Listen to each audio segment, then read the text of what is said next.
দড়িটা নিয়ে আসবে।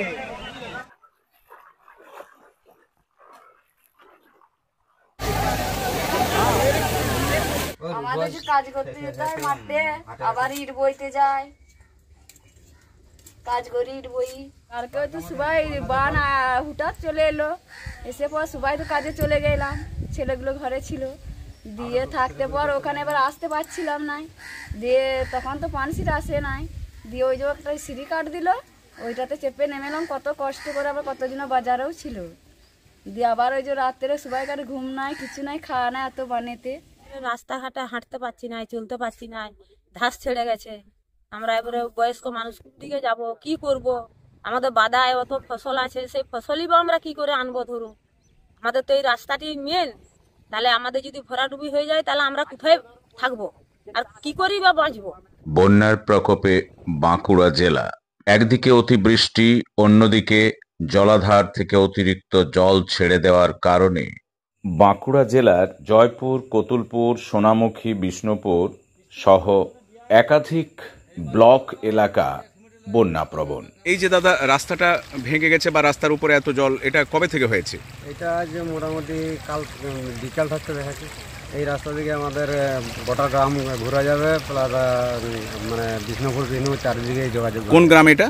এটা আমাদের যন্ত্র গ্রাম। মানে গ্রাম থেকে বেরোনোর এইটাই পথ, এটাই হচ্ছে মেন পথ। স্কুল যায়নি তো, আজকে স্কুল বন্ধ, তো এটা ফেরাফের করতে পারছে না। তো জলের স্রোত প্রচন্ড স্রোত আছে। স্কুল ওই ধার দিয়ে একটা স্কুল আছে, এধার দিয়ে একটা স্কুল আছে, এপাড়াতে এই স্কুলটা। আচ্ছা, আর ওই গ্রামটার হচ্ছে যে জনতাবোর্ড প্রাথমিক বিদ্যালয়। মানে এখানে আসতে পারছে না? না, প্রত্যেক বছর হয়। প্রশাসনিকভাবে কোনো হস্তক্ষেপ করেনি? কোনো বছর না, প্রত্যেক বছরে যে প্রশাসন আসছে, দেখছে, চলে যাচ্ছে। এর আগেবার একবার হয়েছিল সামনে ধানগড়ার মোড়টাতে, প্রশাসন এলো, দেখলো, চলে গেল। আর 3 বছর ধরে এটাই চলছে, প্রশাসন আসছে, দেখছে, চলে যাচ্ছে। আমাদের গ্রামের প্রায় প্রচুর 5-6টা গ্রাম ধরলেন এই জায়গাটা ভেঙে গেল। কত মানুষের ক্ষতি হবে? মোটামুটি 4 থেকে 5 হাজার মানুষ হবে। শুধু মানুষ নয়, ধরুন পশু তারপরে যেটা ফসল। সমস্যা হয় তো, এদিকে তো মানে জল চলে আসছে, এগুলো রান্নাঘর আর সব ডুবে যায়, সব বাড়িঘর ছেড়ে দিয়ে স্কুলে বাস করতে হয় আমাদেরকে। প্রত্যেক বছর মানে 4-5 বার আসেই, প্রত্যেক বছরে পড়ে যাচ্ছে। ঘর দু মাটির ঘর যাদের আছে পড়ে যায়, চালাচলি। ঘরটাও দেখতে পারো, দেখো ঘরটা, যাদের ঘর হয়েছে দিচ্ছে, যাদের কিছু নাই তার দিকে দেয় না, যাদের রয়েছে তাদের আবার দিচ্ছে, তাইলে তোমরাই দেখো। যে তিরপলটা খাঁচিয়ে যে মানুষ থাকবে ডাঙ্গাতে, তাও পাওয়া যায় না। ওই স্কুলটা আছে বলে ওইখানে গিয়ে তো রাতটা কাটায়। কোথাও বেহাল নিকাশি ব্যবস্থার জন্য জলে ভাসছে রাস্তা, কোথাও আবার একাধিক বাড়ি জলমগ্ন।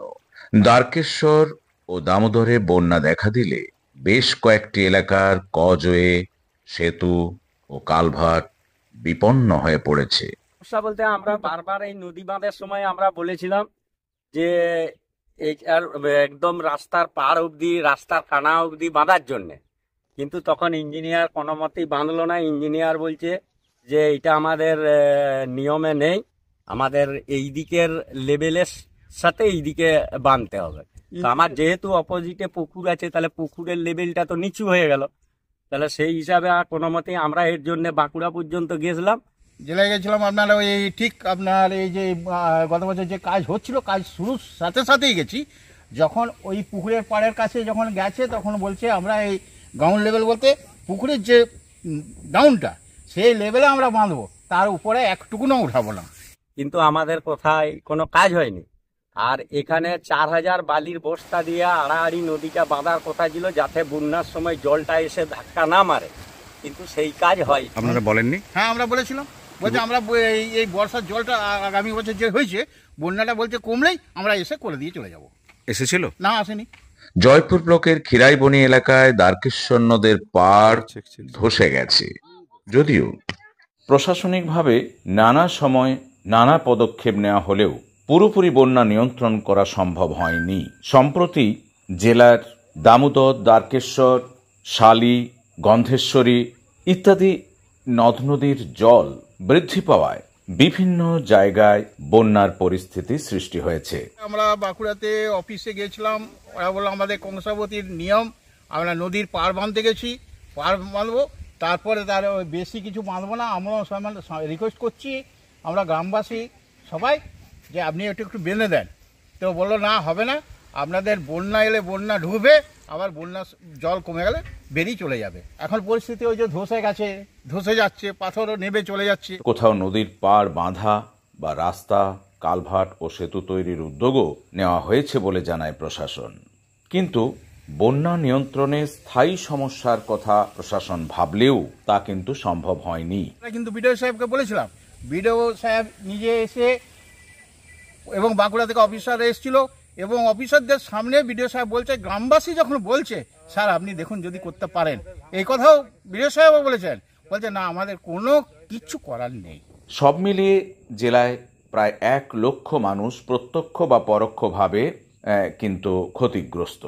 ওই বাঁধটা দিয়ে দিলেই তো ভালো হতো, কিন্তু ওইদিকে তো বাঁধের ব্যবস্থা নাই বলে জলটা এইদিকে ঠেলে চলে আসছে বেশি করে। তাও যাদের একটু উঁচু বাড়ি আছে এখানে উঠে না, তারপর যাদের নিচু, এগুলো সব দেখতেই পাচ্ছেন তো, সব ভেসে যাওয়ার বটে। নদীর ধারেই তো বাস করা। দীর্ঘদিন দেখে আসছি এখানটা ধস নামছে, আমরা বলা সত্ত্বেও কাজটা করলো না। এখানে ধস নেমে একদম পাথর সহ নামিয়ে নিয়ে চলে গেছে, কিন্তু ওদের ইচ্ছা মতো কাজটা করে দিয়ে চলে গেছে। আর এর পরবর্তী যাতে এই জায়গাটা আরো কংক্রিট ভাবে বাঁধ হয়, তার জন্য আমরা সকলের কাছে অনুরোধ করে রাখবো যে কংক্রিট ভাবে বাঁধটা যেন আরো মজবুত হয়, যাতে না আমাদের গ্রামবাসীর কোনো মানে ভাসিয়ে যাওয়ার আতঙ্ক থাকে। আমি সভাপতি সোনামুখী পঞ্চায়েত সমিতি। আমাদের ভাই 2টো নদী আছে, একটা দামোদর, একটা শালি। গত বছর দামোদর আমাদের খুব জারি ছিল, আপনারা জেনেছেন। ডিএম সাহেব এসেছিলেন, এসপি সাহেব এসেছিলেন, ত্রাণ শিবির খুলতে হয়েছিল, নদীর পাড় ভেঙে যায়, বাঁধ ভেঙে যায়। গতবারে ওই কি বল, তার অভিজ্ঞতার ভিত্তিতেই জেলা প্রশাসন ডিএম সাহেবের নির্দেশে কিছু বাঁধ তৈরি হয়েছে, সেগুলো আমরা এবার দেখেছি, ভিজিট করেছি। দামোদর এখন অবধি ঠিক আছে, কিন্তু এবার আমাদেরকে শালি 2বার আমাদেরকে একটু ডিস্টার্ব করছে। আর এর ফলে অন্তত মানে খুব কম করে ধরুন জেনাগুঞ্জে প্রায় 20-30 হাজার লোক এফেক্টেড হয়ে যাচ্ছে। এটা কালকে আমাদের একটা মিটিং হয়েছে, আমরা প্রশাসন আধিকারিক ছিলেন, আমাদের থানার ভারপ্রাপ্ত আধিকারিক ছিলেন, যে পিডব্লিউডি বলে যে কানাসাইজার যদি একটা মানে কিছু বন্দোবস্ত করা যায়, নাহলে ব্রিজের ধরুন একটা বড় ব্রিজ হয়েছে, কোনো অসুবিধা হয়নি। আমাদের এই গভর্নমেন্ট আপনার শালি ব্রিজটা করেছে, দীর্ঘদিন এটা সরামতির দাবি ছিল, মানে কোনো গভর্নমেন্ট করতে পারেনি। মমতা ব্যানার্জি গভর্নমেন্ট এসে কিন্তু এই শালি ব্রিজ করেছে। কিন্তু কানাসালি একটু টেকনিক্যালি কি যে কোনো কারণেই আপনার বান হলেই অ্যাফেক্টেড হচ্ছে মানুষ, সেটাও একটা কথা হয়েছে। বিডিও ম্যাডাম ছিলেন, আইসি সাহেব ছিলেন, আমি ছিলাম, আরও অন্যান্য যারা ছিলেন, পুরসভার প্রতিনিধিরা ছিলেন। একটা আলোচনা হলো যে পিডব্লিউডিকে জানাতে, রোডসকে, যাতে ওটা কি করা যায়, যে যাতে মানুষকে সার্ভিস দেওয়া যায়। তাদের দাবি যে যেভাবে মেরামত করা হয়েছিল এই ভাঙনের জায়গাটা, এই একদিকে পুকুর একদিকে দ্বারকেশ্বর নদ, এটা যাতে ভালো করে বাঁধানো হয়, তা না হলে বড় রকম ক্ষতি হয়ে যাবে গ্রামবাসীদের।